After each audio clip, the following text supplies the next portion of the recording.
Recording is started. Yeah, first things first, please welcome our first keynote speaker, Hyung-Sub Kim. His name is HS, but he will introduce himself to you guys. Please welcome HS. All right. Yes, good morning and good afternoon and good evening. Yes. Yes, I'm very happy to be here to give a keynote speech. Okay, let me share my screen today.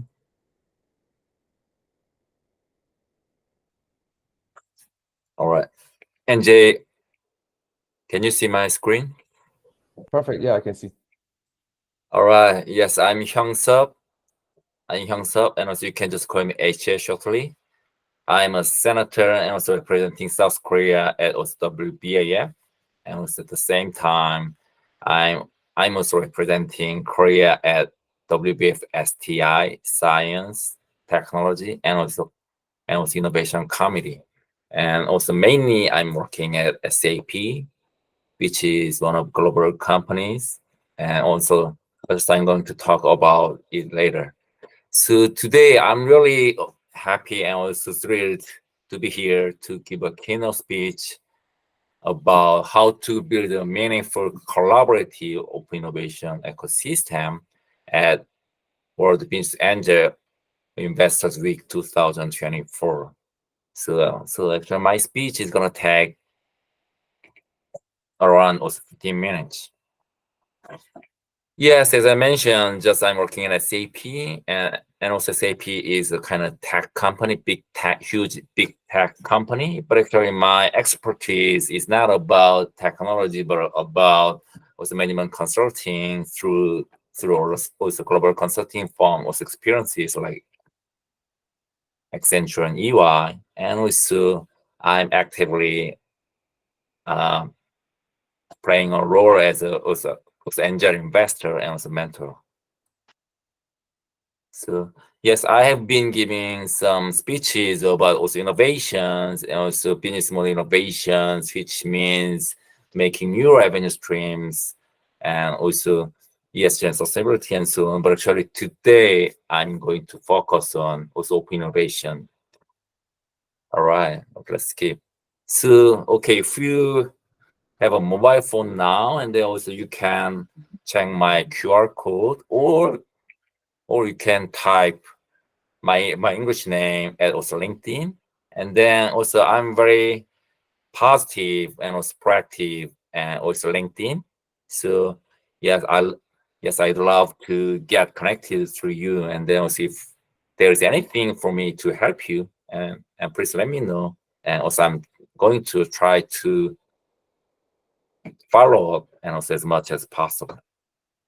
So just I'm going to briefly, also less than 1 minute, I'm going to talk about, I'm going to introduce SAP, my company, because that is also very also related with open innovation, which is the topic today. So actually SAP started as a startup in Germany as a B2B software company focusing on ERP, SAP, or something like that.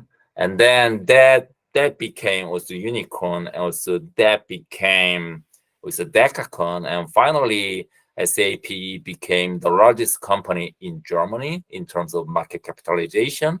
So actually, as of yesterday, 232 billion also USD dollar of valuation.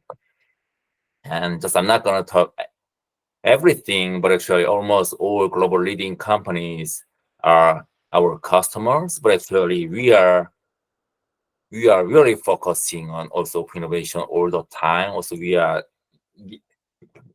shouting out open innovation. So yes, I'm very happy to talk about it more today. So, and also in terms with also innovation and also startup collaborations. So actually there is SAP.io, which is a kind of also accelerating also organization of SAP. So it's a kind of accelerator. And then we have CVC, which is called Sapphire Ventures. And then there is more like a series of CD also investment and also spun out from SAP. And then also SAP is more focusing on also acquiring companies and startups. And then also we have we have spent more than $20 billion and euros since 2010. So yeah, so these days uncertainty is getting more severe and severe, and also so that's why uncertainty hedging and also resilience are getting more and more important. And also, so now nobody can deny about it. And also at the same time, like some of you are like at also innovation ecosystem, also startup ecosystem. So in terms of also startup and also venture investment trend, so far, like 2021, yeah, before 2021, it was a kind of very happy hour. But now, like getting falling down, and then still we are struggling. So it means that like we should figure it out how to solve this kind of problem, and also at the same time we should get to know that how to differentiate ourselves from other competitors. And also at the same time, just I'd like to talk a little bit about CES 2024. That is also coming from like KPMG also report. KPMG is like big four like consulting firms, and also at the same time also financial firms like PwC, EY, Deloitte. And then they were talking about because 2024 in Asia, like it's a kind of year of dragon, and then with the letters with dragons, like digital healthcare, also robotics, and also automobile, Gen AI, on-device AI. So everything was covered with AI-driven digital transformation. However, just normally my role is value advisor who is leading like a CEO, CFO, and also CXO communications, and also to give some like value messages to also CXO CEOs. And then all the time I try to think a bit differently. So actually that's my view. So I might be wrong, but actually I can be like a bit different. So later, don't blame me that much. So it is talking about HD Hyundai. Actually, they also renamed their company. So actually, previous name of the company was Hyundai Heavy Industries, like focusing on also making shipbuildings.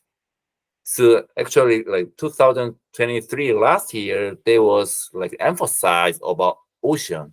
So actually, they talked like, okay, we are not also shipbuilder anymore, but actually we are going to be also future builder. So actually, they also shouted out. And then this year, they were focusing on also site. Actually, XIT was coming from site. It's like construction site with digital transformation. But in at the center, just I saw this like a very also meaningful keynote speech. The moment this Philip was the global VP of Google Cloud was coming there at that time, and then they were emphasizing collaborations between also Google and Hyundai. So actually, this is one example of open innovation, and then also they cannot solve everything, but actually without these kind of collaborations and also open innovations, like they cannot make more and more synergies.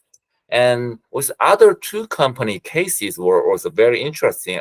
So actually there were 8 keynote speeches at CES 2024, and then also Siemens also met from also Amazon Web Services. Also he came to CES stage, and then he was also emphasizing collaborations and also open innovations with Siemens. And also final one was like for Walmart case. So actually the CEO of Microsoft, the legend, Satya Nadella came, and then also he was talking about collaborations and also open innovations with Walmart.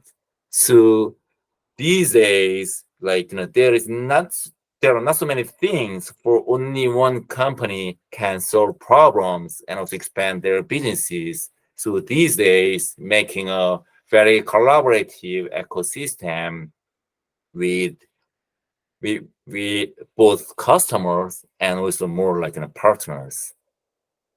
So I love this sentence, like our future. So according to McKinsey and Company, the top global strategy consulting firm, and then it is predicted that by 2026, 50% or more than 50% of corporate sales will come from new products, new services, and new business models that have never been created before.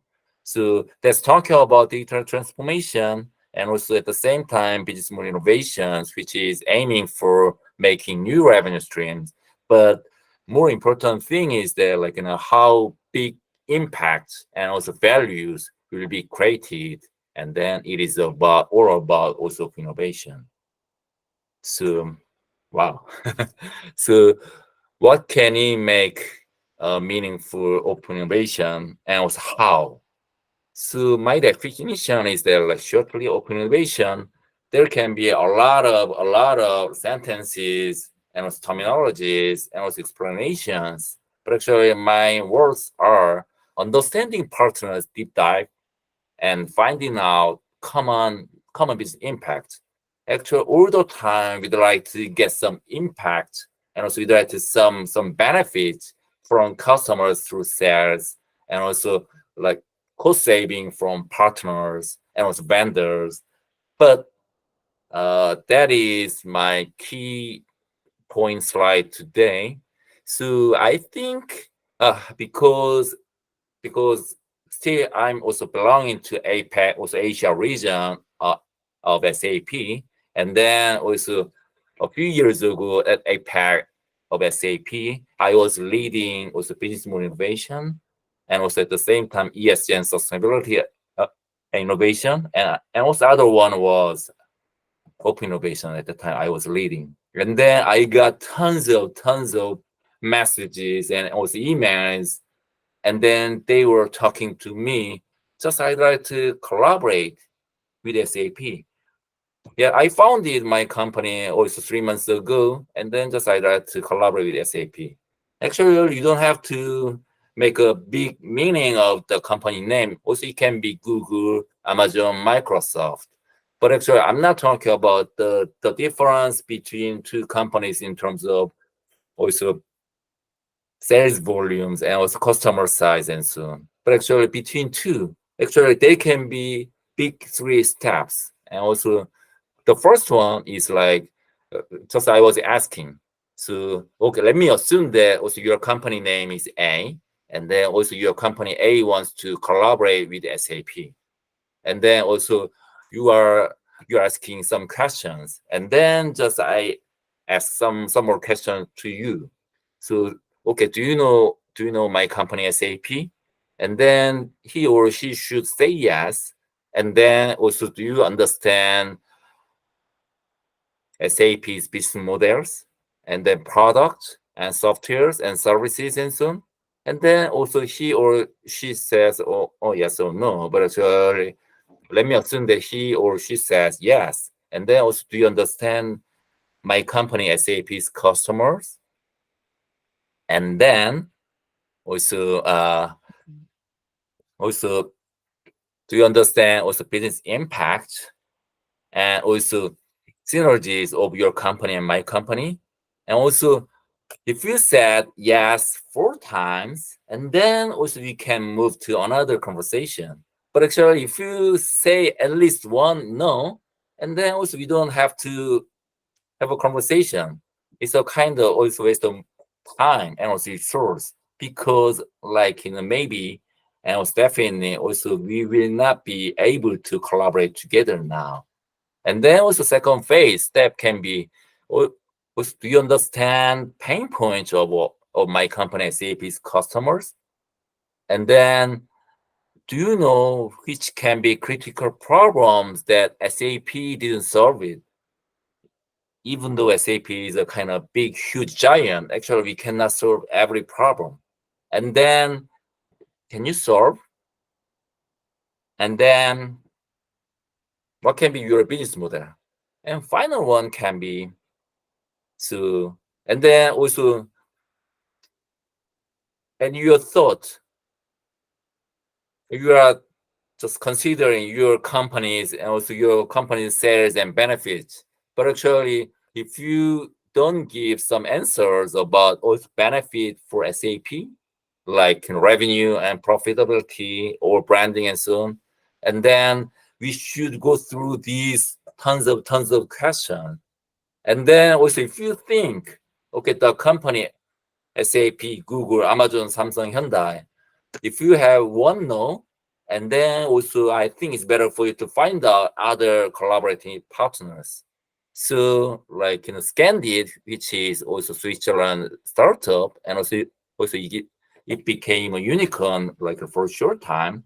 But actually, like there can be like there are some also mutual common benefits between SAP and Scandit, and that's why also we could collaborate with Scandit, the company. So yes, 15 minutes is going flying high and very fast. So yes, I'm going to talk with you later, also in person and also virtually and other channels, and also I'd like to share my favorite sentence. So creativity is also thinking of new things, but actually we are talking about innovation a lot, but actually innovation is doing new things. But just I'd like to say that like open innovation is doing new things with finding out also mutual common business impact and also benefits together. So the benefits and also business impact should be belonging to two sides, not for one side. So I hope this can be helpful for your company and also your also business models and so on. And also if there's anything for me to help and support, I'm willing to do it. And also please contact me also through email or WhatsApp and also LinkedIn and so on. Yes, I'm very happy to share my thoughts like for a short time, but I hope it is very helpful for you. Okay, thank you for listening. All right, thanks for the lovely keynote speech, HS. And then he and I have been the kind of colleague in the field since 2020, kind of 4 years now. And he's a brilliant guy personally as well. And also, if you guys need him in anywhere in the world, you guys can invite him. Like he will travel to South Africa, travel to Florida, Turkey, wherever in the world. So yeah, please give him applause. And next session is a panel discussion.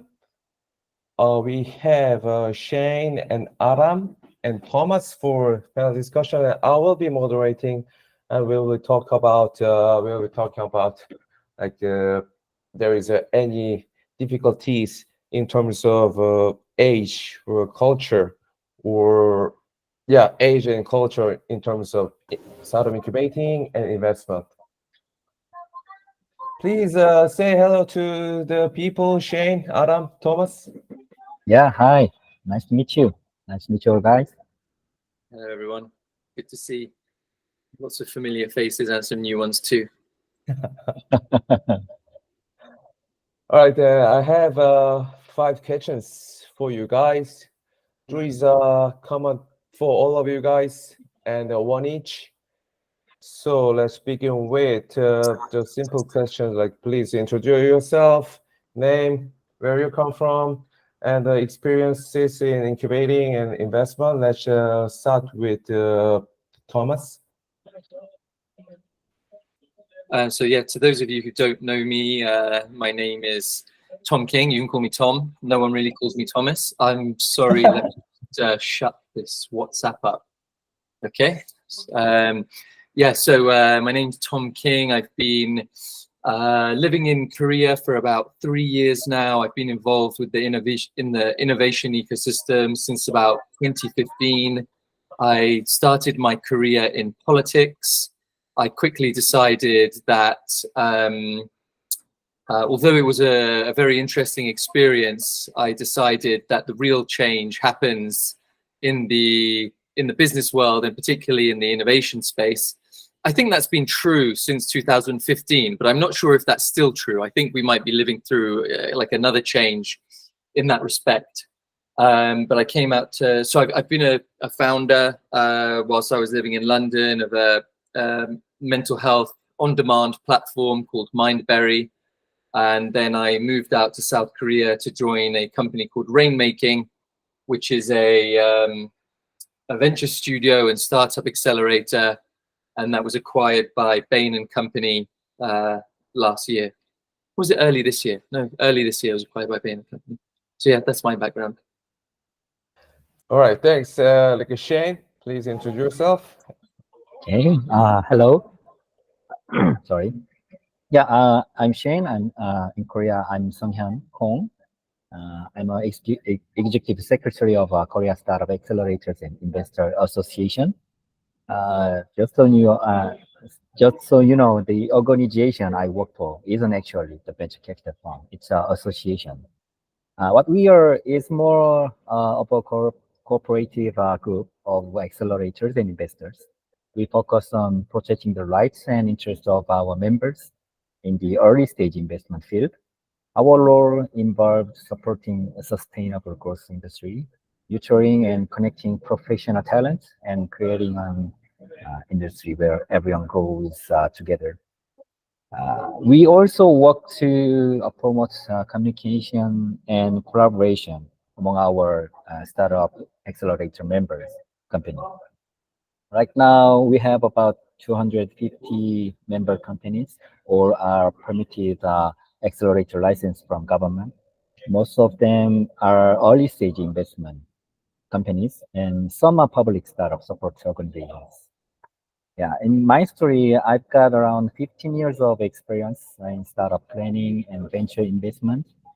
Specifically, I have a background in technology commercialization, consulting, and tech startup planning, as well as venture investment. In my previous job was KAIST. I worked on projects that connected public technology to small and medium-sized enterprise and have startups expand globally. Yeah, that's my story. Thank you. Thanks, Shane. Shane is one of the most professional individual in the field that I have known. And yeah, thanks for coming today. And Aram, are you ready?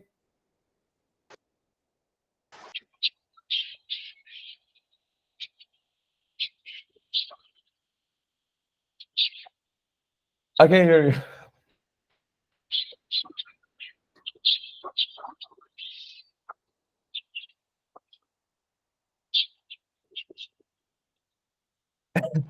I think you need another headphone.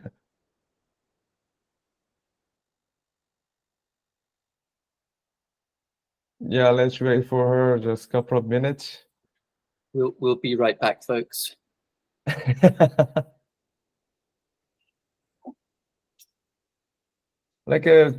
Tom, can you share us what makes you study in startup incubating or investment? Yeah, so as I mentioned briefly, I was working in politics, and it was I was working on election campaigns. This was in I started in maybe about 2012, and I did that for about 3 years up until 2015. And I just realized that it seemed that societal change wasn't actually coming from that area in which I was working. And this was a time when sort of people like Elon Musk were really sort of like breaking out as kind of like rock stars, right? And I read his first biography, and this is saying this now, this sounds like maybe pretty cliche or pretty cringe or whatever, but that kind of really inspired me to want to work in a, you know, for a company that was creating something wild and innovative. So I looked into a bunch of things. I really wanted to get into vertical farming, which has turned out to be a pretty useless and terrible industry. They've never really made it like a profit. It's such a cool idea, but it's, as far as I can tell, it's never become like profitable. So I ended up working in healthcare technology, which of course is something that will be with us forever. But it's kind of not as cool and as sexy as vertical farming. So that's how I got involved.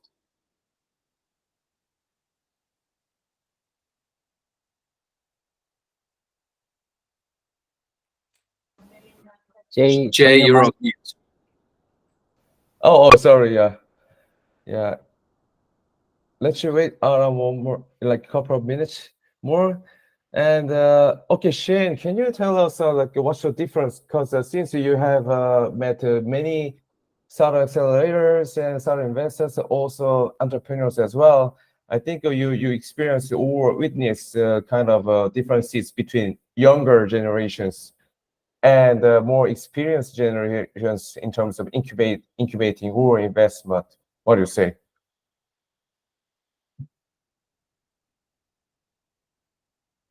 Okay, you mean the difference about younger generation and experienced generation of over the startup ecosystem? Mhm. Okay, yeah, I'm meeting one members in today in nearby Gangnam. I'm still sitting on the Gangnam Cafe, very chilly, you know, because I'm since sitting here since 8 a.m.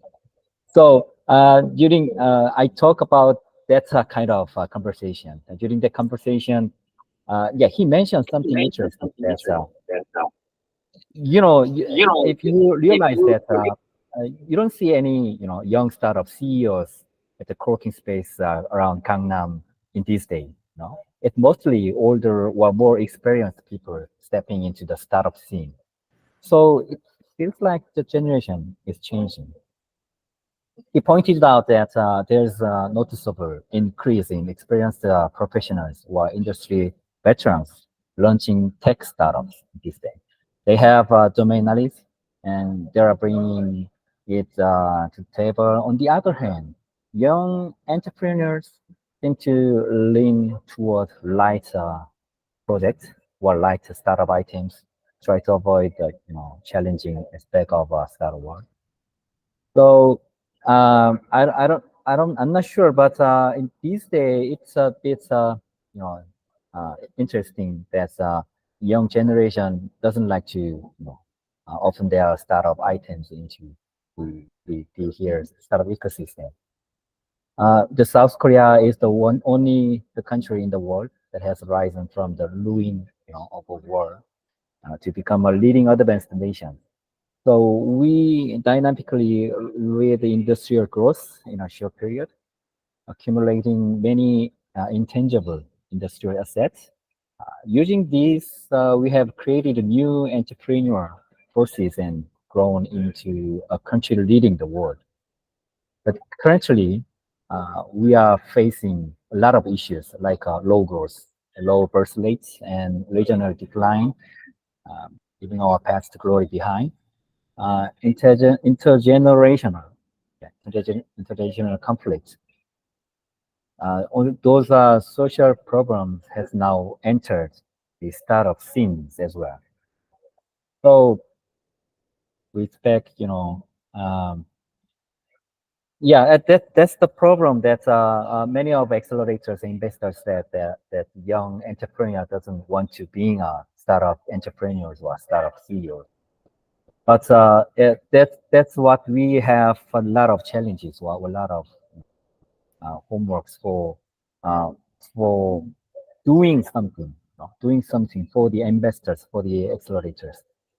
So we are facing the kind of social problems, we need to improve work efficiency more through various IT solutions. So, young generation use very familiar using the Notions or IT solutions as Google Docs, something like that. But older generation, such as investors in old age, they just using Excel or MS documents, something like that.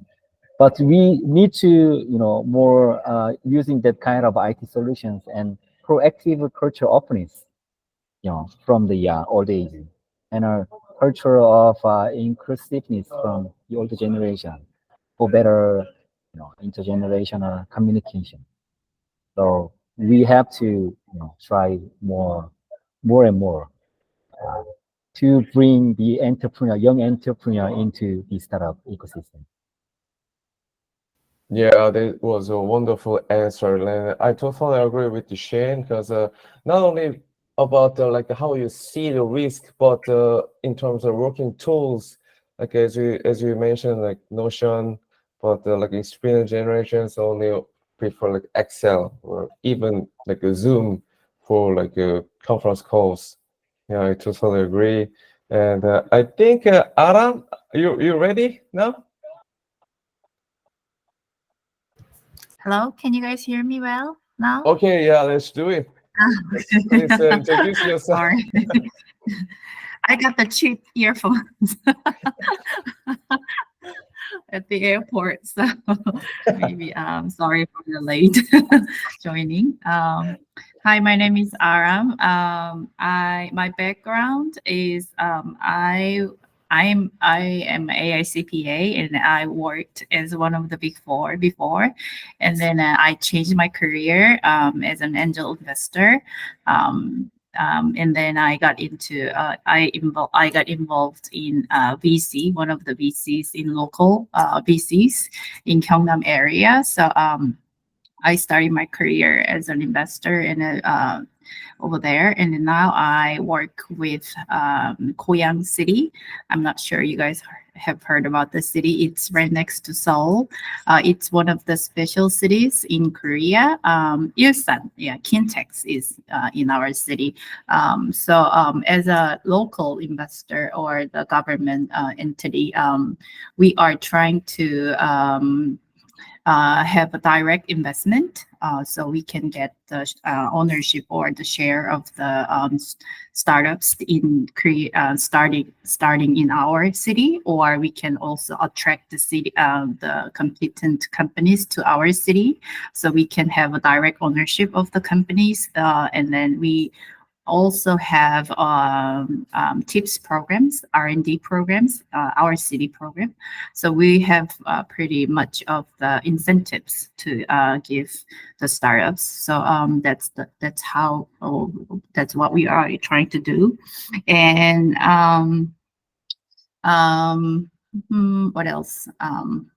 Yeah, also Goyang City is preparing to have a FDI and free economic zone, and we are having a Techno Valley, and we are specialized in media and broadcasting, or the VFX, or the specialized effect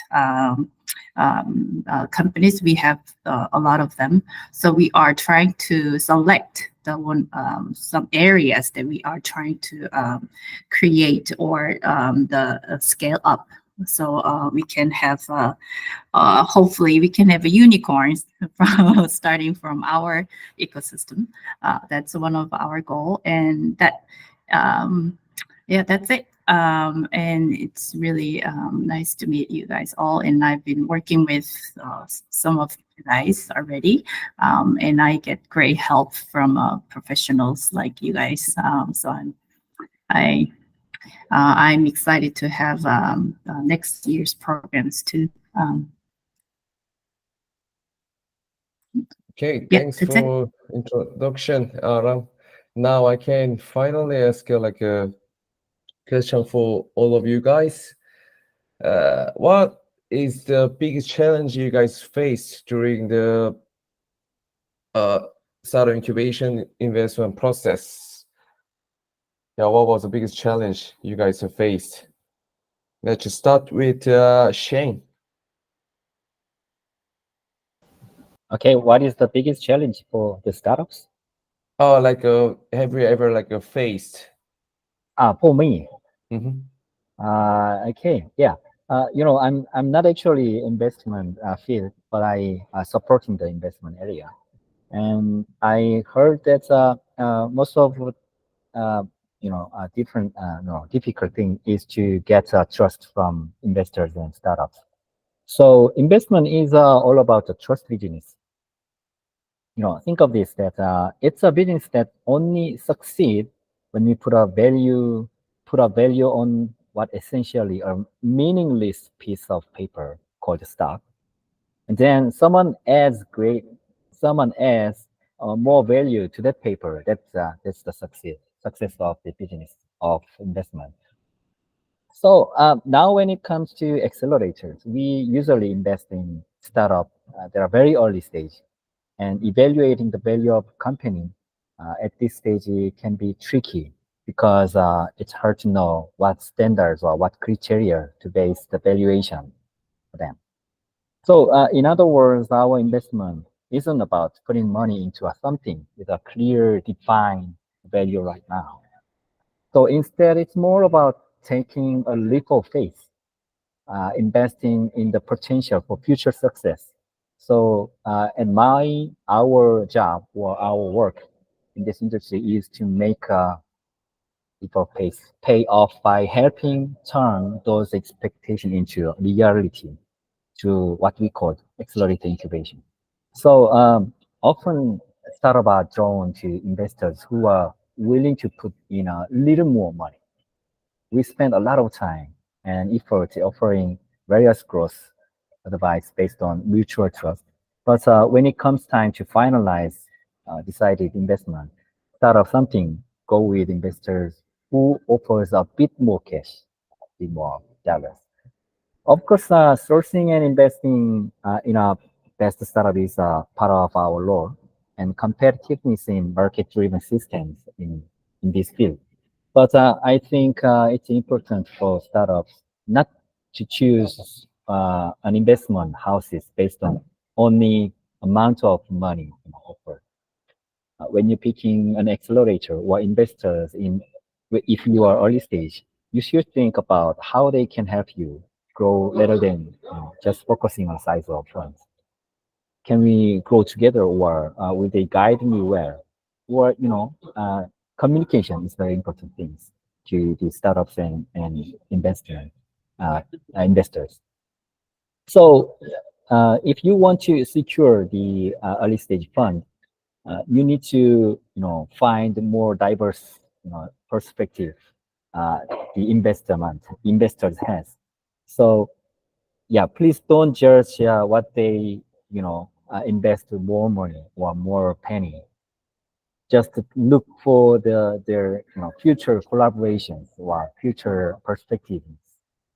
So that's I want to advise to startups, and that's why the early stage investors and accelerators are very important roles for their new uh, promised startups. Yeah, like try not be fooled just their appearance of VCs or investors. Okay, understand. Okay, and Adam, what was like the biggest challenge you faced? Money is the challenge.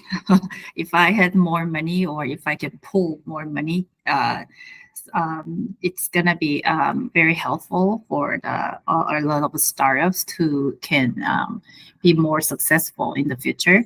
But as a personally, I think once I started to invest, I think it's hard to be objective. Once I get involved with a lot of companies, I tend to be a subjective. So also I have limited of information, and then it's not easy to be objective in terms of what I give, the advice I give, or if I try to pull some more of the investment into the companies that I invested. That's one of the hard things that I feel these days. And also in terms of as a government, government accelerator or the government VC, I have experience with that. We are pouring the money into the few selective companies, so they tends to be spoiled later on. So it's not easy to it's easier for a couple of companies to scale up really fast in Korea with a lot of help from a government, but they are not self-sufficient if they go global. So so it's not easy to get balance how much we can help or how much we need to train or get involved. So that's the certain things that I get very feel difficulties in these days. Wow, that was a really interesting answer. And Tom, It's and, personal. Yeah. what do you think? And Personally, I also, think- like Tom has a question for Shane as well. Like let's hear his answer first, and Right. yeah. Yeah, so I guess I can just add a little bit to what both Shane and Adam said. With respect to what Shane said, yeah, so on the sort of like the founder side, when it comes to fundraising, obviously fundraising is a perennial issue for startups, and it's no surprise that this is the case because, first of all, founders don't really enjoy doing it because it's like a very stressful experience, and there's like so many other demands on their time and attention. You know, they have to be competent in so many different areas to succeed, and probably if they're starting a business, they might be sort of like more naturally inclined to like the product side of the business or the commercial side of the business, or indeed they might just be like forced to have their heads in that part of the business just because of circumstances. But generally, like I think there's a lack of good education around how to fundraise and how to prepare. And I think, as Shane said, it's about building trust, right? And the way that startups go about fundraising is like the opposite of like a sensible trust building process. They just like turn up with their pitch deck and say, hey, do you want to give us money? And unsurprisingly, that isn't a super successful strategy because trust is something that's like built up over a long time, right? Like if someone walks up to you on the street and asks you for the money, you're kind of like, what the hell? Who are you? And I think the same basically applies to startups, and they just, because of all the other pressures on their time, they don't put the preparation in, and then that makes the fundraising process much more painful when and you know, one of the something that sort of like compounds the pain is that they need the money like now, you know. So they haven't, in many cases, startups or founders, they haven't built the trust, but they really need the money. And then they've got, you know, that sort of like air of desperation around them.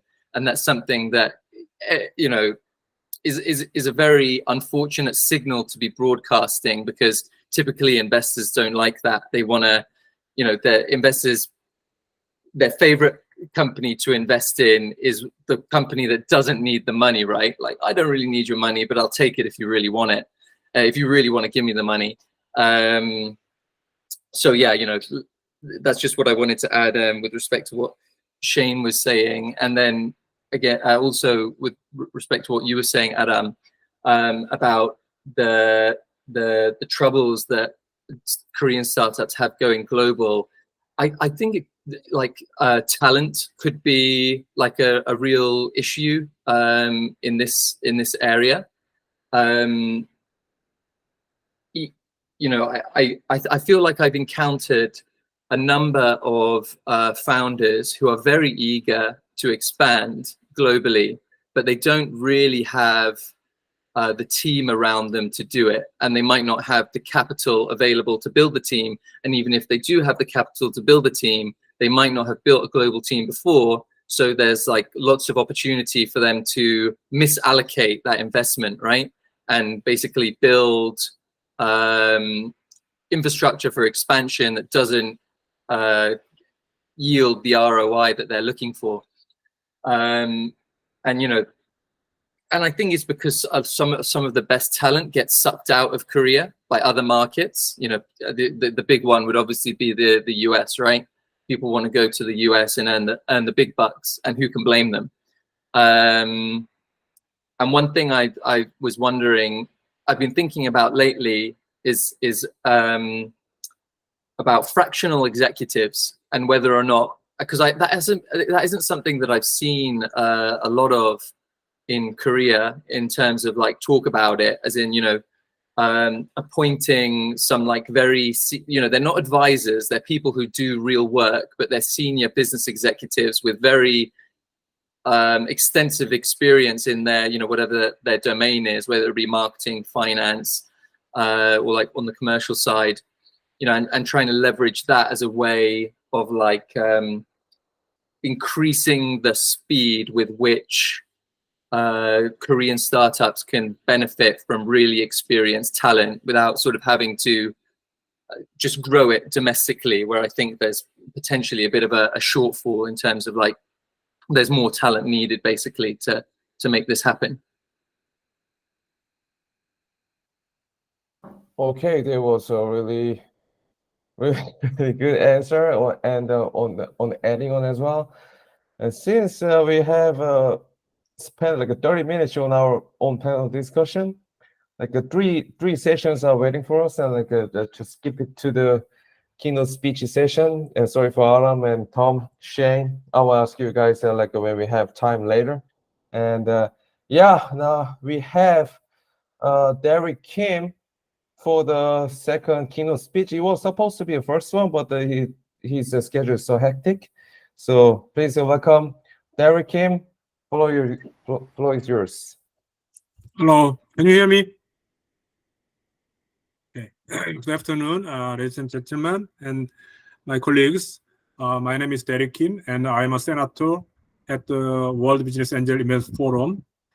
In July of last year, I joined the Bridge International, an NGO that supports startups in the undeveloped countries and the North Korean defectors as a director. The Bridge International is currently carrying out a project to support the startups for North Korean defectors with the support of Google, another project to support startups for Korean workers in Timor-Leste with the UNDP fund, and other project to support startups for Korean workers in Nepal with the KOICA fund.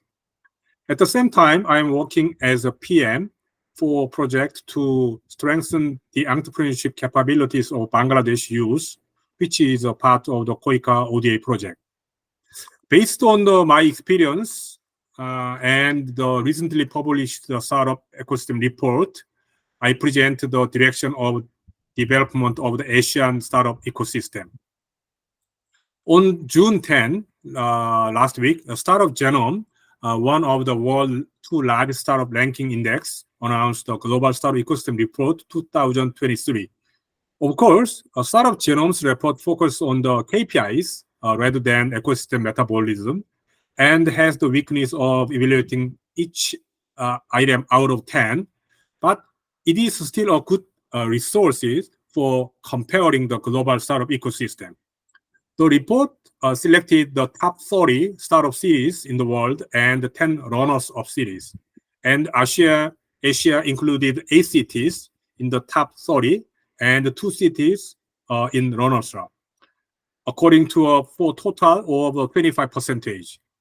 Looking at this by country, China has a total of 4 cities, with Beijing ranked at 7th in the world, Shanghai ranked 30th, and Shenzhen and Hangzhou included in the runners-up. While India follows Bangalore in 20th and Delhi in 24th, runners-up ranked 31st.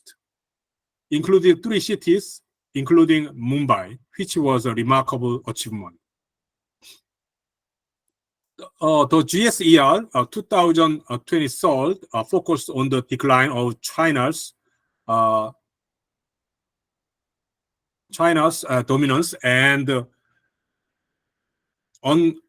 unbridled growth of India. Over 5 years, China's share of Series A deals has halved, while India has doubled. This trend broadly continues. 8 Chinese ecosystems have fallen in the ranking from the last year, including the leading hosts of Beijing, Shanghai, and Shenzhen, while 7 Indian ecosystems moved up, including Delhi and Bangalore in the top 30, and Mumbai tied at top 31. India recently surpassed China as the world's most populous country. That fact, coupled with the high percentage of working age population, currently over 1.4 billion and growing, has created the world's largest talent pool. Additionally, the Indian government has massively invested in infrastructures and expanded growth and investment-oriented policies and reforms. This has transformed the nation into a major manufacturing and technology hub in Asia. Yet, despite of the overall positive story, even India is expanding a slowdown in 2021 and 2022. India minted a record 36 unicorns while raising a total of 72 billion in exit in 2022. The number of unicorns was down 33% to 24, and exits declined to the $5.5 billion. China has suffered through restrictive policies for extended period, and its growth is slower than it was prior to the pandemic. In the period of 2018 to the 2020, China produced an average of 28 unicorns per year, traveling India's yearly average of 7. In 2021, this gap decreased through China still produced 21 more unicorns than India. In 2022, the combination of China slowing in India's growth saw the nations close their previously wide gap in unicorn production to just 3, 27 versus and 24. Outside of India and China, Singapore ranked 8th, Korea's Seoul ranked 12th, and Japan's Tokyo ranked 15th, showing that these 5 countries are leading the Asian startup ecosystem. North America and Asia are leading in ecosystem value and exit value, but Europe still ranks 2nd in early stage funding. This shows the Asian countries provide a lot of government support for early stage startup funding, and that the private market is focusing on the late stage investment. In addition, the capitals and the major cities of the European countries, as well as the United States, correspond to the globalization model or higher in the ecosystem life cycle model classified by startup genome. But many capitals in Asia, like those in Africa and South America, are still in the activation model. And the representative example include Manila, the capital of Philippines, and Kuala Lumpur, the capital of Malaysia. If this gap continue, startups that started in the activation model startup ecosystem will move the ecosystem of the above mentioned high model. In light of the above, I'm offering several suggestions for the joint development of the Asian startup ecosystem. Firstly, more open-minded and innovative policies are needed among Asian countries and the urban ecosystem. Many European countries are already implementing digital nomad visas, and Italy has recently joined these tracks. This will result in a smooth movement of investment capital within the region and the smooth supply and demand of tech talent needed for startups. Secondly, we need to further promote the formation of global funds as well as between Asian countries, while angel investor networks have been established for each continent in the United States and Europe, as well as in the Middle East, Africa, even the South America. And many global funds have been formed, but no angel investor network has yet been formed in Asia. And honestly speaking, in Asia, there are almost no global funds except in Japan. This year, Korea's NH, as we are saying 농협, Korea's NH is forming a global agricultural fund with wishes from Asia, including Israel's Our Crowd. And although the fund size is not billion Korean won, but it is on the encouraging attempt. Lastly, we need to further encourage entrepreneurship among Asians. In fact, most Asian countries and even developed countries such as Korea, Japan, and Singapore have adopted Western entrepreneurships as is. So there is a sense of disparity when looking at the actual startup scene. In Rainforest, a famous book written about ecosystem of Silicon Valley, Victor Hwang said the mechanism of innovation ecosystem can only be explained by a combination of biology, neuroscience, psychology, as well as psychology, economics, law, etc. Here, we note that each country's society, economy, culture, law are different from the natural science and have their own characters. Entrepreneurship must be developed in line with these characteristics, and this type of entrepreneurship must be spread and applied throughout Asian countries. WBF, World Business Angel Investors Forum, and Korea Accelerator Innovator Association, I hope will strive to further increase this role in the future. Thank you for your attention. Thank you. Thanks, Derek. It's been almost 4 or 5 years. I've been learning from Derek. He's always inspiring me and gives some lessons. Thanks, Derek. And yeah, Rancho, Robin, Rizzo, Mara, you guys wait for a long time. Finally, it's a panel discussion for you guys, and I will pass on my everything on to Robin. Yeah, Robin, please do. Hello, guys. Thank you for having me today. My name is Robin. I'm the CEO and co-founder at WeBring. Just to briefly introduce myself, WeBring is a mobility service exclusively for foreigners in Korea, and I'll be your moderator for this round. We have Rizzo, and do you have Rancho here? Here. Yeah. Not Hi. here. All right. So for my first question, I know a lot of guys, everyone knows Rizzo, but first, Rizzo, can you introduce yourself and can you introduce what the sorry Garrison to does? interrupt. We have Rancho, Rizzo, and Maura. We have 3 panels. Sorry, Maran. All right, so why don't you guys introduce yourself first? Yeah. Should I go first and then Marwan sure. to Rancho? Yeah. All right. Hey, Jason joined in. So I'm a co-founder with Jay. We're running a company called The Garrison. We want to globalize South Korean startup ecosystem. That will be our main focus. Our key focus domain would be the foreign entrepreneurs in South Korea who are having lack of opportunities, unequal opportunities against South Korean entrepreneurs. So we're planning to become an accelerator next year. So that's our ambition for now. Currently running a community of foreign entrepreneurs and Korean investors, and along with foreign students and etc. So that's pretty much it. Marwan? Yeah, you can hear me right? You can hear me there? Yep. Yep. Okay. First, thank you for having me here. So my name is Marwan Baslam. Born in Morocco, raised in Spain, and spent the last 8 years in Japan before joining here Korea almost 2 years ago. Basically, in Japan, I was as a university professor. Okay, and here, so I'm running 2 companies.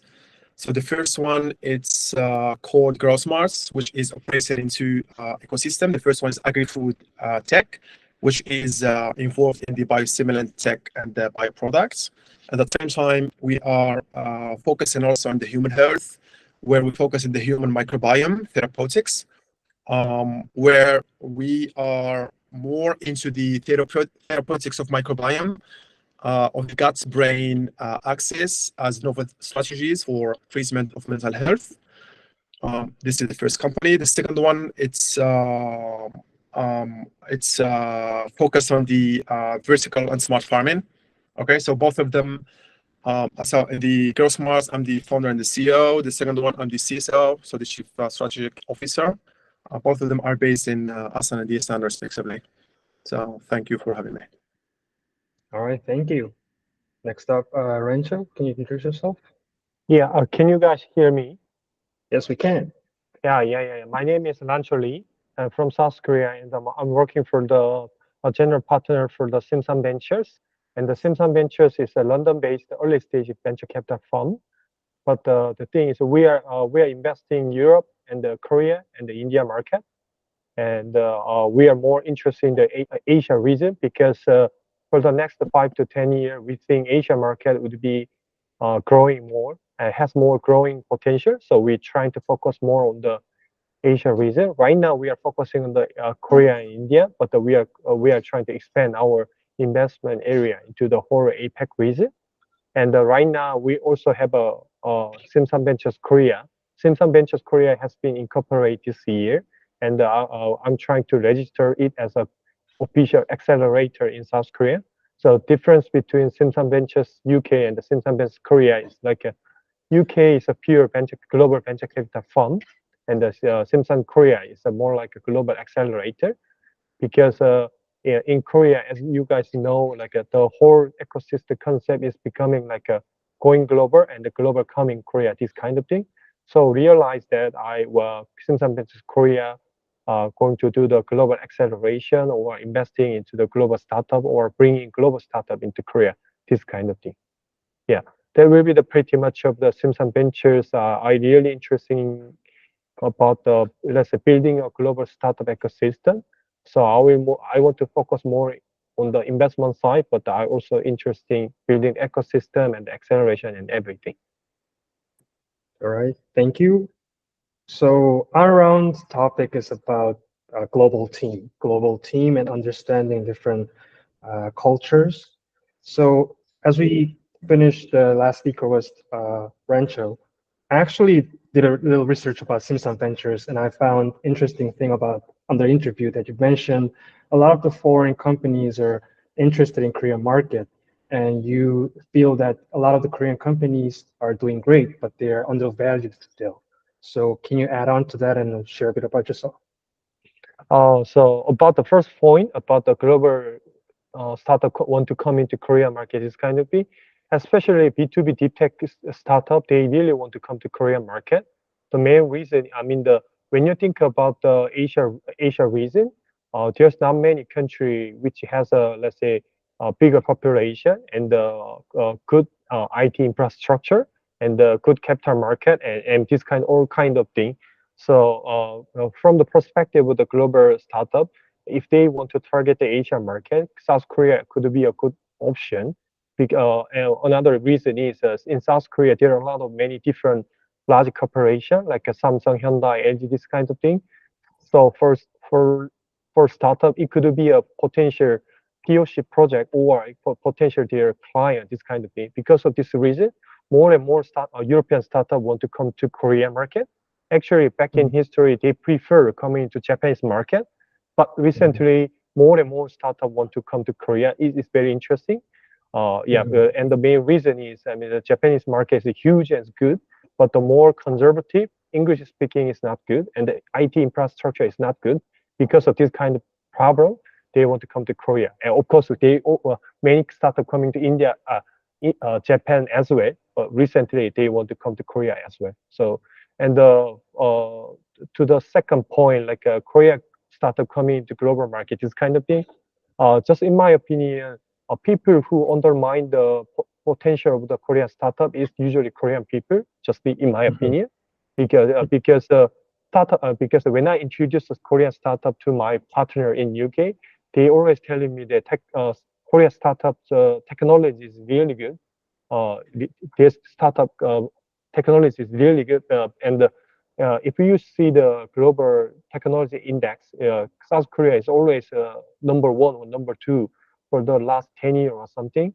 But the issue is like they don't, South Korea startup is not good at how to scale up the business, especially global market. That is the one thing, and another thing is, the global South Korean market is not big enough like a China or India or a Europe, American market. So if South Korean startup can go to the global market from the beginning, we think they have a huge potential. Yeah. All right, thank you. Actually, that leads up to my second question. I want to ask a question to Maran. As a foreigner doing a business here in Korea, what's your point of view in the Korean market? To be honest in this question, I think in my point of view, I like it. I mean, I'm not the kind of foreigner like has negative view about the Korean ecosystem. I'm opposite, so I like the Korean ecosystem in point of view startup ways. Okay, so as foreigner, perhaps there are like some barriers we're gonna say. So I don't know, regulations or language, because it's not the information. I mean, for as foreigner CEO, so always I have to rely on my partner. Okay, so I have Korean partner at the same time, so I can rely on them for everything related to project applications or financial issues. Okay, yeah, but at the same time, I appreciate, I mean, the Korean ecosystem, because before coming here, I was living in Japan, and on this point, so I do agree with Rancho, who mentioned the Japanese market. So I do agree that the Korean market is 2 or 3 steps forward versus the Japanese market. Okay, so in this sense, I'm optimistic, and I have a positive view about the Korean startup ecosystem. So at the same time, like I can also appreciate the effort like done by the government in this sense, like because they are making the more efforts into the they are putting more efforts for the startup ecosystem, or for project ways, or to take the Korean startups globally. Okay, so perhaps there are some differentiation between being Korean founder or foreign founders in terms of project applications, in terms of government funds. Does exist this differentiation? Okay, still exists, but compared with other countries, I can say that I'm satisfied with the Korean ecosystem. Yeah. All right, so we all agree that Korean market is growing and is going to positive directions. But so a lot of foreigners, a lot of foreign companies are interested in Korea. But as in terms of building a global team, in your guys' opinion, what do you think that's the most important points, strategies, or methods of building a healthy global team? I want to ask this question first to Riso. Oh, because I thought the global team would be much more beneficial to hear from Marwan, but if I put a bit of my own personal comments on it, I have seen a lot of university students, university entrepreneurship program that has formed a team with Koreans and the foreign students all together. The usual problem that I get to witness is that Korean students usually end up getting a job and leave the team. And by not having a Korean team member or co-founder, these foreign students jumps into a whole lot of different troubles, starting from sending a small emails like in Korean and responding to it, and all the way to grabbing a visa, business registration, etc., etc. And then a couple of years after, you get to see, if you catch up with these foreign entrepreneurs, and they'll be saying like, we ended up dropping the projects. Why? Because they couldn't patent it. Why? Because they always have an issue with the patent ownership, the proportion of ownership with the Korean co-founders who left and got a job somewhere else is claiming for their part of their ideas. But I think it's like typical pattern that I get to see. When we are forming a global team in South Korea on a Korean perspective, they should not consider like foreigner as a employee, but I would say they should be much more considering them as a partner, a co-founder, to really push this product's move forward. Because the average lifespan of foreign employees in South Korean startup, it doesn't really go over 2 years, which is highly limiting their global expansions and the sustainability of projects. And number two is like the sense of ownership can be lacking, you know, if they are considered as an employee. But if they're considered as a partner and a family of a company and a co-founder, I think it could be a bit more prolonging, giving a different sense of ownership to them during their experience as an employee. Yeah, but on the foreigner side of view, I think you should really spend long enough time with the Korean partner or employee, especially on the early stage. Get to know them enough that they're not, because like for Koreans, getting a job is a much urgent issues pretty often rather than following dreams. So yeah, that's my personal point of view when it comes to global team building. Hope it's a right point of view. Yeah, but that's it. So could you Maran, could you add on to this? What's your experience with working with Koreans? I mean, do you have some episodes that could you share with us? I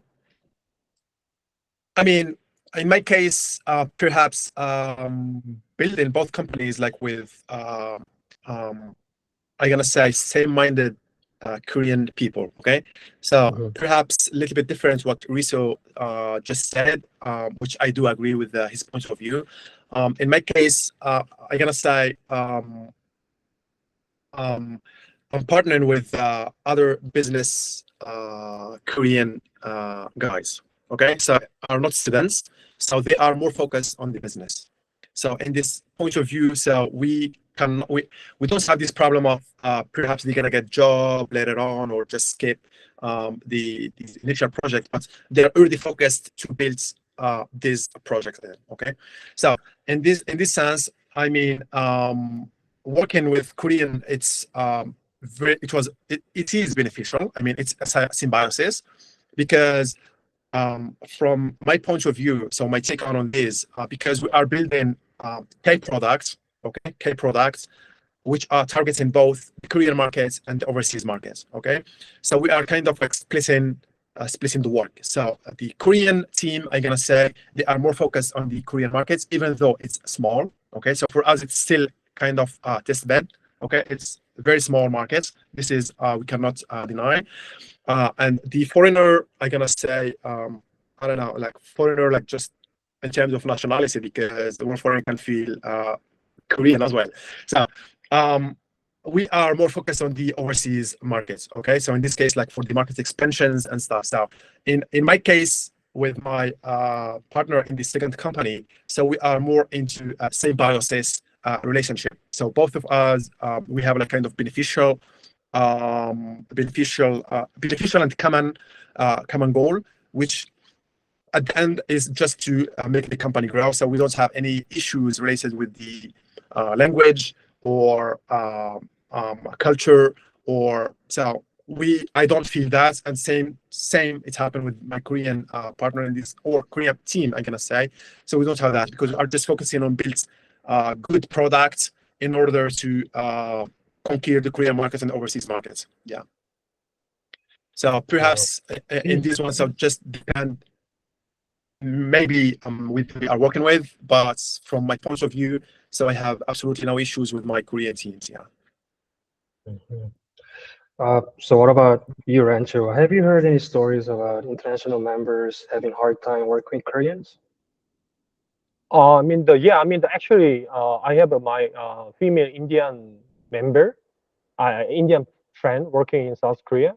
She used to work in the big giant IT company, which is largest ICT company in Korea.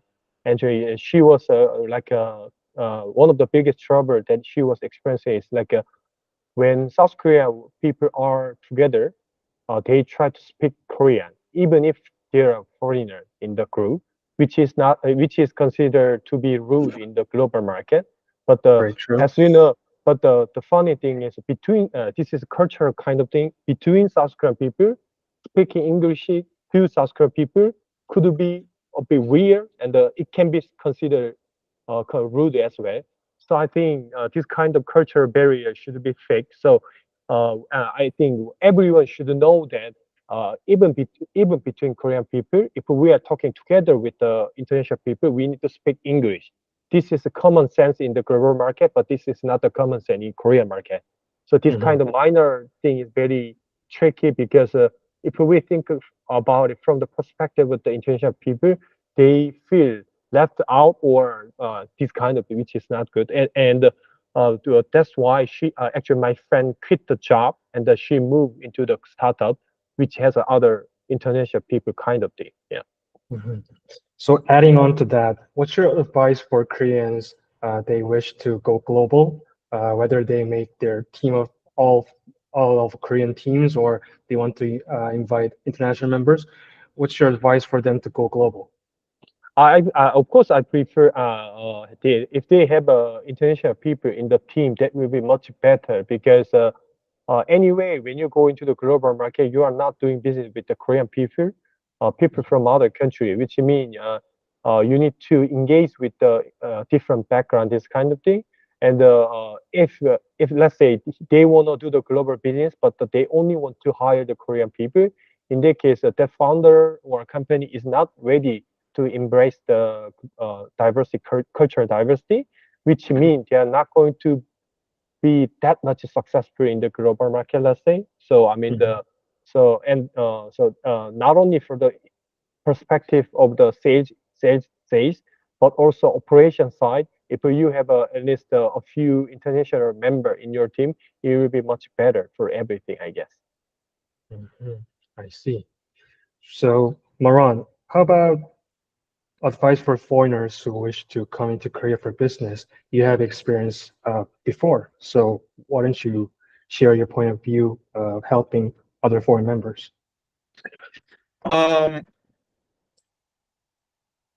As an advice, so I think the first one I'm gonna say just they have to be prepared and they have to be ready to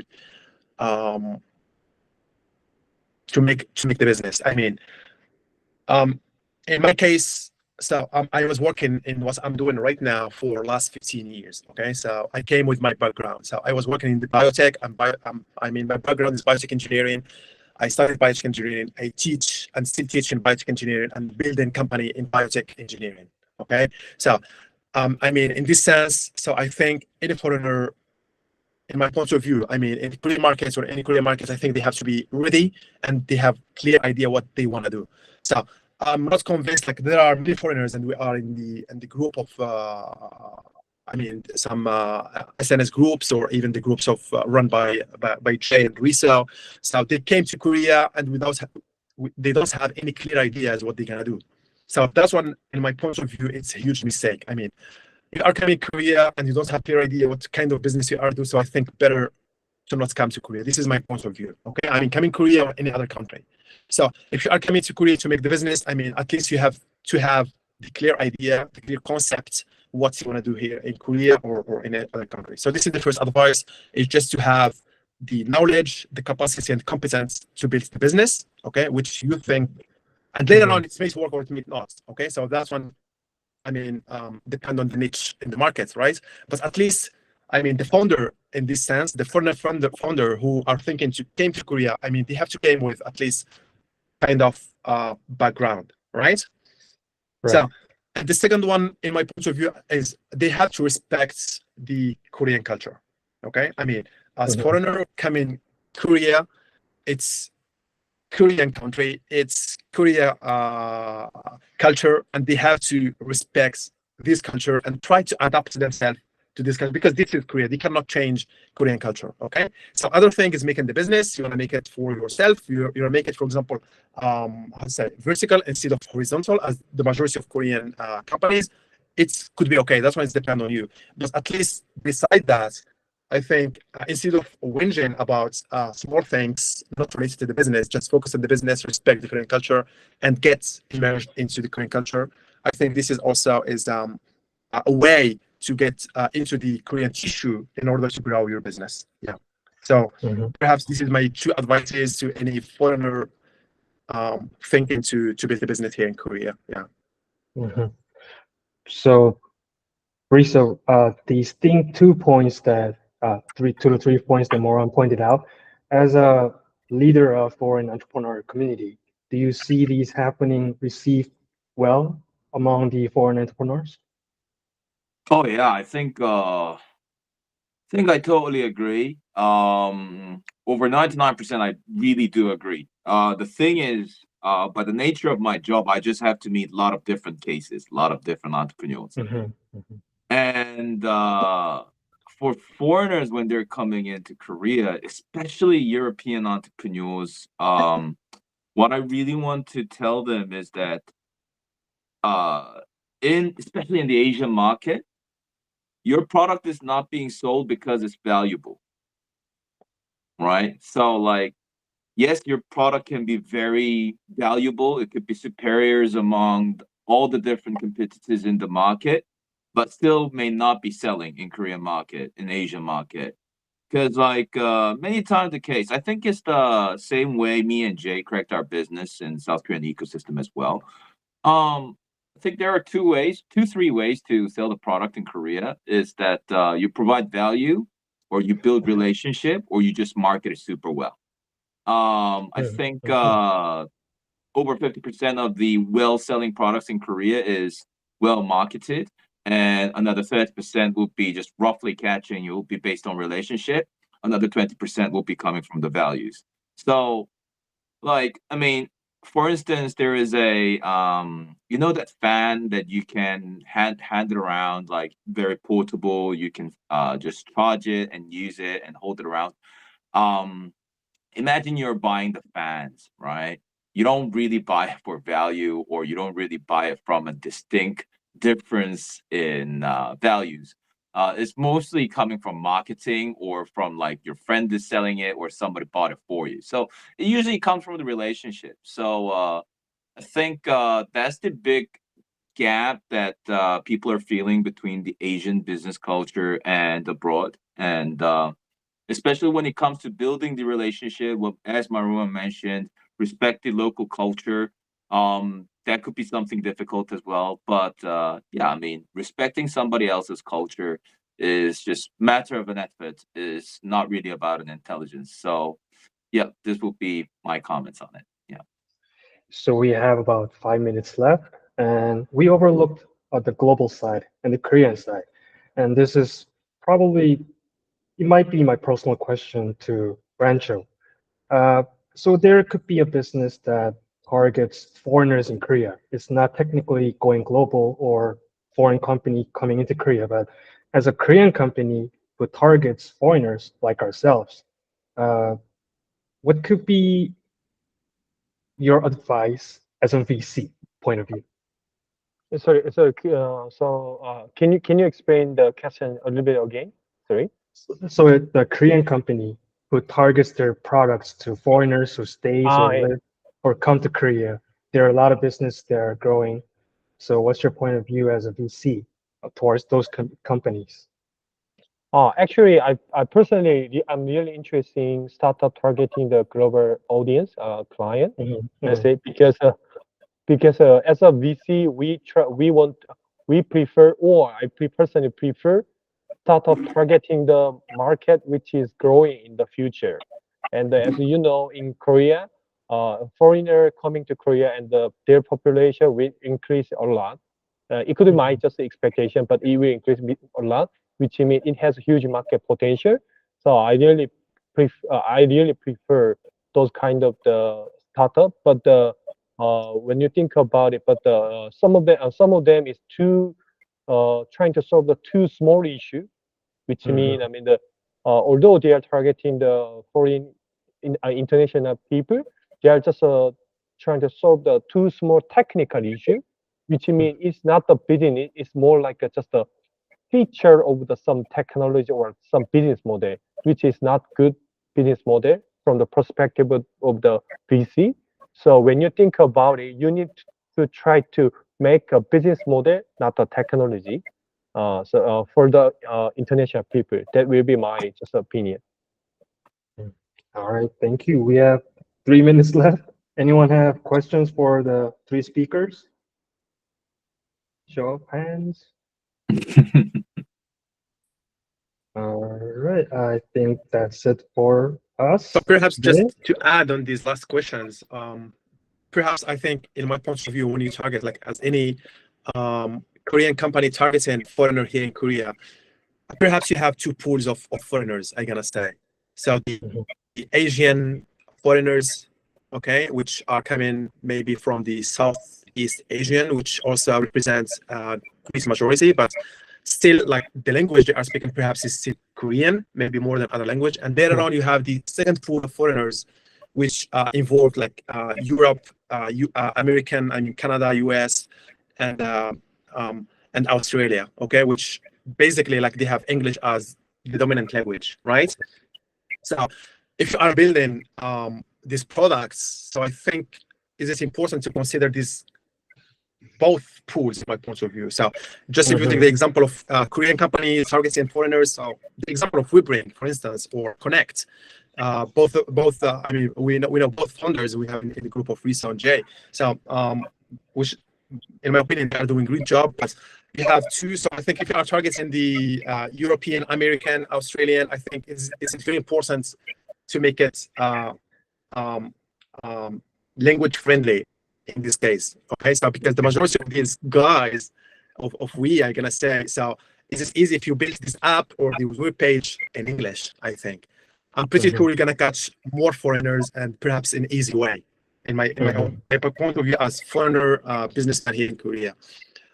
However, when you are targeting maybe the Asian foreigners, so in this case, for instance, people coming from Thailand or from Vietnam, perhaps they are speaking Korean better than English, right? So in this case, perhaps the business model should be different. Yeah. All right, cool. Thank you all. We'll talk more later. Thank you. Thank you. Awesome job, Robin. Thank you. Yeah, awesome job, Robin. Yeah, like it was his first time to be moderating the panel discussion. Yeah, give him applause. And the last one is from the kind of one of the living legends in the Korean startup ecosystem, Jason Butte. Please, the floor is yours. Okay. Thanks for the amazing intro, Jay. I'm fortunate that I've been able to be a part of this startup ecosystem for as long as I have been, and it was great hearing all of your perspectives on things as well. So you know what I can do is I'll just kind of give you a little bit about my story, and then just kind of talk a little bit about my thoughts on how there could be more diversity in regards to the startup ecosystem here in Korea. But yeah, I'll start with the intro. I'm Jason Butte. I'm from Louisiana, United States of America. I grew up in Louisiana. I was in college in Louisiana. I pretty much lived my entire life there until I moved to Korea. So it's funny to come to a place that is just so technology driven from a very traditionally laid back, very, very simple culture like Louisiana. So I think that's part of the reason why I ended up staying here as long as I have, is because I was just so infatuated by how dynamic it was. And I always tell this story. The reason I think I ended up staying in Korea was I was on a subway in one of the cars, and I saw two grandma age, women basically shopping online on a smartphone. And this is like back in 2010. And so this was, at a time where Amazon wasn't as big as it is now. And this is back when people were still using like Gmarket, so I saw that and I was just like, wow, I got to be in this place, because I can't even imagine my mom, who's, half these women's age, number one, shopping online. Number two, shopping online on their smartphone, because back then people were really worried about, identity, theft and just, worrisome of shopping on the internet. And here were these two older women willing to take, a chance and just shop, and they felt very natural to them. So that told me right there, Korea and Korean people were open to change. And as much as people paint the picture that Korea is very conservative, which it is in a lot of ways, when it comes to better solutions and better alternatives, once people kind of agree that this is better, most of the time everyone will jump on board. And that's the cool thing about the network effect here in Korea. So I've been fortunate enough to see that, and I think that's what kind of made me fall in love with wanting to be here. And that's part of the reason I built my business here. So with Shuttle, I feel very confident that anybody could have probably did what we did, but to do it as long as we did it for is probably the challenge. We've been running Shuttle delivery. It's a food delivery app here in Korea, and we started in 2014, and so it's been 10 years that we've been doing this business. And the challenge comes down to, how much are you willing to deal with pain? And so we dealt with a lot of pain, especially early on. A lot of what Robin mentioned about not knowing exactly what our demographic was supposed to be when we first started. When we first began, we were really aggressive, and we felt like we wanted to go after the entire Korean market. When people would ask us in the past, who is your market? The answer was always hungry people. We don't have a special group that we're trying to only serve. And, after we did that for about 2 years, where we were going very hard after Korean customers, foreign customers, whoever was hungry. But later, our competitors who kind of stayed out of our lane began getting into our lane, and they were well funded with lots of resources and lots of advantages that we didn't have, because we didn't actually raise any funds. We bootstrapped our business. And so within a couple of years, we realized we needed to kind of focus on what we were good at. What was our USP? What did we truly bring to the table? Why would people use us? What's our true value proposition? And luckily, we were able to kind of figure out the truth is we're valuable to the foreign community. And that community became our anchor community. And we were fortunate that they were finding value in what we built. And so that allowed us to grow our business to the point now where, it's 10 years in, we're profitable. We pay our dividends out every quarter to our shareholders. We did a friends and family round years and, when we first began in 2014. And now we don't need funding. We're very stable, and we put ourselves in a position where now we just look for other ways to add value to our community. And so I would suggest that to anyone is if you feel confident, it's kind of what, was mentioned earlier, is the business model itself is probably the most important thing. Find a business model that you can do well enough, and then try your best to actually just key in on that demographic who's going to get the most value from your business model. And if you just constantly try to listen to that demographic and hear them and hear their pain is usually where the profits are. That's kind of one of the things that I believe.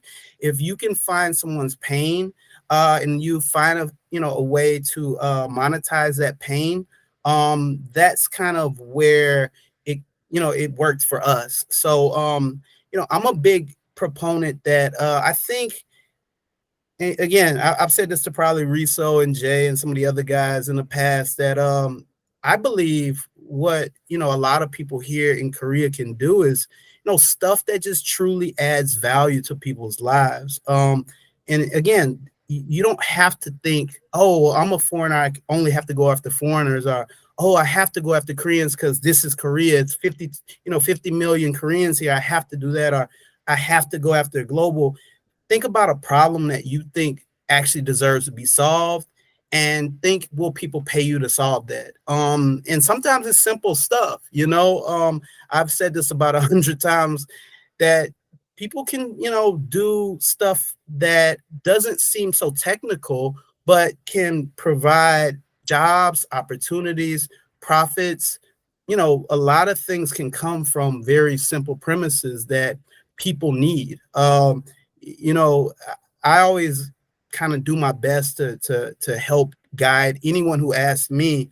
They'll say, well, should I do something super technical? This is Korea. It's a tech-driven country, and investors will only invest in tech. And, for the most part, that is very relevant and true. But are you in it to, raise money, to say you raise money and be proud of the fact that you did a raise? Or are you in it to, contribute value to people's lives, into your own life, into the workers who work for you, and the people, all these different ecosystems that will get value from something that hopefully didn't exist before, then you created, then that means that you've built something that's worth existing, in my opinion.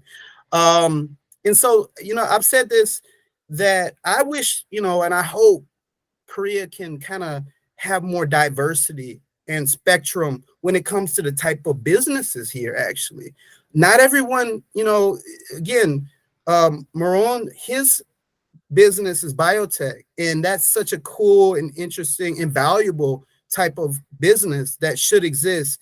And I wish him nothing but the best. But, again, not everyone is going to have that ability. They might not be able to build a team powerful enough to compete with all of the great biotech companies out there.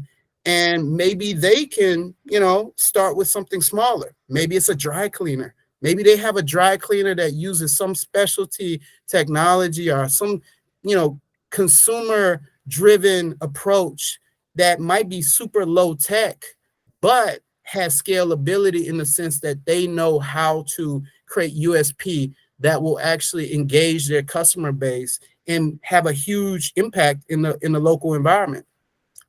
My point is, it doesn't need to fit what I define as a startup.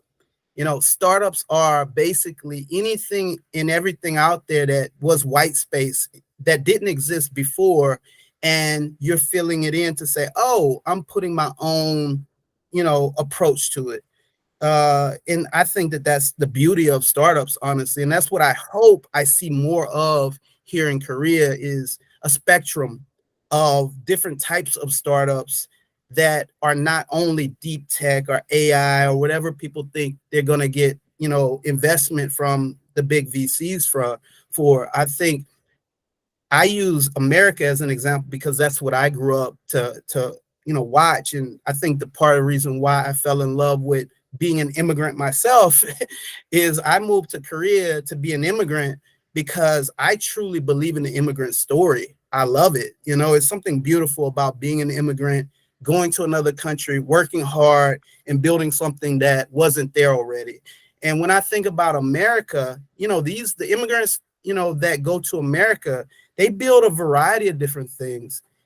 It's not just Google. It's not just Airbnb. It's not just, Uber, these really big name startups that change the world. It's also a gas station that they did in a really cool and interesting way, that they were able to scale to the point where they have 100 gas stations in America, creating many jobs for people, many different profit abilities for all types of different people within that ecosystem. And the list goes on. Dry cleaners, nail shops. There's all types of ways to add value to a economy without it having to be the most high-tech technical, approach, in my opinion. So I hope to see more of that as we, see things change and evolve within the Korean startup ecosystem, because I think we can actually see our collective economy grow. If there's more people who are doing well with business, that means more for my business, for Robin's business, for everyone here, because they need cars to rent, they need food to eat, they need all these different things that are going to become available once they get to a point where they're more successful and they grow their businesses. So I just hope that in the future we see a spectrum. That's kind of what I would like to see as we evolve and grow, because like I said, I've been in this ecosystem for 10 years, and fortunately I've been able to keep going. But a lot of people, like Riso said, they couldn't keep going. They had to stop. For whatever reason, they lost their partner, or they lost interest, or the investors lost interest in that industry that they thought was hot at that time. And so I always tell people, don't chase what investors are looking for at that moment, because you might be late and then you're stuck with a thing that you're not that passionate about, but you figured it was a good thing to do at that time because that was the hot thing that investors were open and interested in. And so I always suggest, just be realistic, be thoughtful about what you want to do. Pretend like you're going to do this maybe for 10 years, like me, when I first started, people would say, oh, either you're going to exit in 3 years or you're going to go bust. And I think that dynamic has changed quite a lot since back in those days, when people thought you really had to either exit in 3 to 5 years or you were just going to go out of business. I think nowadays you can approach this like, man, what if I have to do this for 10 years? Will I still be okay with this? Is there still opportunities to grow this thing? Is there still opportunities for me to improve? Are there still ways for me to improve my ecosystem and the people around me? Those are the things I would suggest people think about and keep in mind as this ecosystem evolves. Because like I said, when I started, there weren't a lot of groups like this. And I'm so grateful that you guys have put stuff like this together, because, when I first started, it was quite lonely. You didn't have a lot of people out there you could talk to. And I'm a big believer in mentorship, which is why I don't mind hopping on calls and trying my best to tell the story that, I've been fortunate enough to be a part of. I think, people can get value, hopefully, from hearing other people's, war stories or their, points of view, so that, because my hope is there's some young guys out there way smarter than me, way more talented than me, has more fire and energy than me, that takes it to the next level, because I truly believe the foreign startup community won't really be recognized properly until we get even bigger wins than anything that Shuttle Delivery ever made. Shuttle's been doing this thing, and I'm very proud of what we've built. But, there needs to be other examples. There need to be other opportunities for people to just create multiple different things that people can point and say, wow, so these foreigners who came to Korea as immigrants ended up making something that impacts people, and we can use that as a case study to say we need more of this. And so I'm a big believer in that being the catalyst to see way more things happen within our ecosystem. So.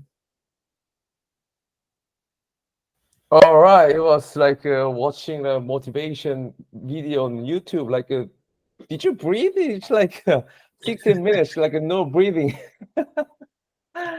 All right, like we have like 4 minutes left, and we have a special guest like David Park and Charles Chang. Please introduce you guys self. Like you guys have 30 minutes each.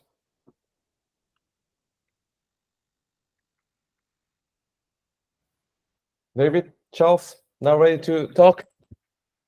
Hi, everybody. Hello. I'm David. Nice to meet everyone. All right, thanks for coming. we almost done here, and yeah, it was really good to have you guys all together. And thanks for your time. Yeah, let's keep in touch, and I will say thank you guys in person as well. And any questions or like any like comments? Tom, Marwan, Riso, Robin, Rancho. Shout out to Jason. Thank you. Thank you guys all. See you, David, at Malaysia. I'm going on Malaysia in July. Hope to see you guys. Hope to see you guys in person as well very soon. Yeah, me too. Also looking forward to meeting you.